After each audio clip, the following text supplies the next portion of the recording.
هنتكلم دلوقتي ان شاء الله عن خريطة تدفق امر الشغل. زي ما قلنا انه الورك اوردر بيطلع ويتنج ابروف، ما عدا الورك اوردرز اللي بتطلع من الصيانة الدورية بتطلع ويتنج سكيدول.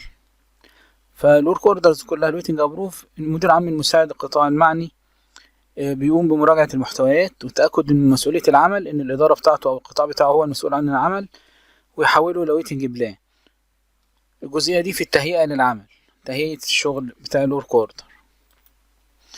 مرحلة تخطيط العمل، مهندس التخطيط او مدير الادارة بيبص على الورك اوردر اللي كلها الويتنج بلان الخاصة بالقطاع بتاعه وبإدارته، ويقوم من خلال الماكسيمو بتحديد المهام التاسكس والقطع الغيار والمهمات المطلوبة التولز والعمالة الليبر والأدوات المطلوبة. وعند الانتهاء من كل ده يتم تحويل أمر الشغل إلى الحالة كومبليت بلان سي بلان. في مرحلة السي بلان بترجع تاني لمدير القطاع أو للمدير الإدارة ويراجعها ويوافق عليها إن كانت جاهزة للتنفيذ فعليا، ويحولها إلى أبروف.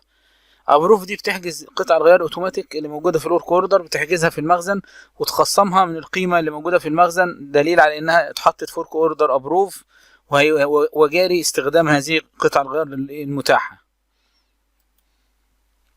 في مرحلة الموافقة على العمل ممكن ما يبقاش في بعض قطع الغيار موجودة في المخزن، فبتتحول بعض الورك اوردر إلى ويتنج ماتيريال، يعني هي جاهزة على كل شيء ما عدا الماتيريال بس مش موجودة في المخزن، فبيتعمل لها بي ار ويتحول امر الشغل لويتنج ماتيريال، وامر الشغل لويتنج ابروف بتنقل للمرحله اللي بعد كده اللي هي الموافقه على العمل. لو امر الشغل ده محتاج ان احنا نغلق المحطه او المصنع وبالتالي هيأثر على الانتاج، يتحول الى الحاله ويتنج شت داون WSD. اذا كان هيأثر على جزء من عمليه الانتاج يتحول الى بلاتفورم ويتنج بلاتفورم كونديشن، او حاله البلاتفورم تكون متاحه. جدولة العمل بيتم تخطيط حسب التخطيط بتاع مدير الإدارة أو فريق الماكسيمو، ويتحط في ال7 داي بلان خطة العمل الأسبوعي بتاعة المنطقة. الأعمال اللي محتاجة ووتنج شت داون وهتأثر على الإنتاج بيقوم فريق عمل محطة أو فريق الماكسيمو بعمل تقرير بيها، وتبقى جاهزة دايما ومحطوطة عند المديرين في حالة لو حصل أي شت داون لمحطة أو تعمل لها جدولة إنها يتعمل لها شت داون في خلال الأيام القادمة. بتتنقل الورك اوردرز دي بالتالي الى خطة العمل الاسبوعية عشان تتنفذ. في حالة الاعمال لا تؤثر على الانتاج بلاتفورم كونديشن، برضو بتقدم بها تقرير الى الجهات المعنية، وتستنى المحطة ما تكون جاهزة انها يوقف جزء منها في انسب الظروف، وتتحول كل الورك اوردر ديت لخطة العمل الاسبوعية.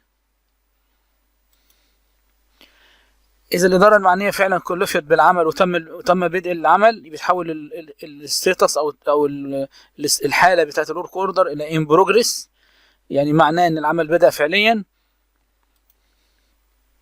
إذا انتهى العمل بيتم عمل الورك اوردر كومبليت، الحالة بتاعته تبقى كومبليت، وبتساب في الكومبليت دي لحد ما نتأكد تماما من كل الأعمال المتعلقة بالصرف من المخزن.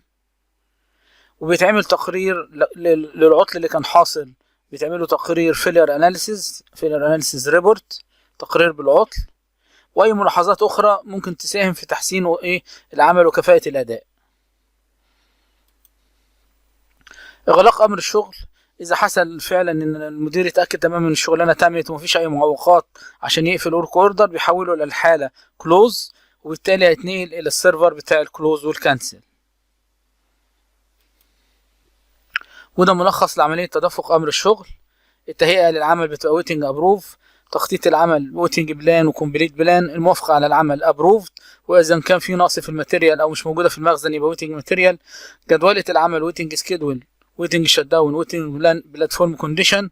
تنفيذ العمل إن بروجريس، انهاء العمل كومبليت، إغلاق أمر الشغل كلوز. شكرا لحضراتكم.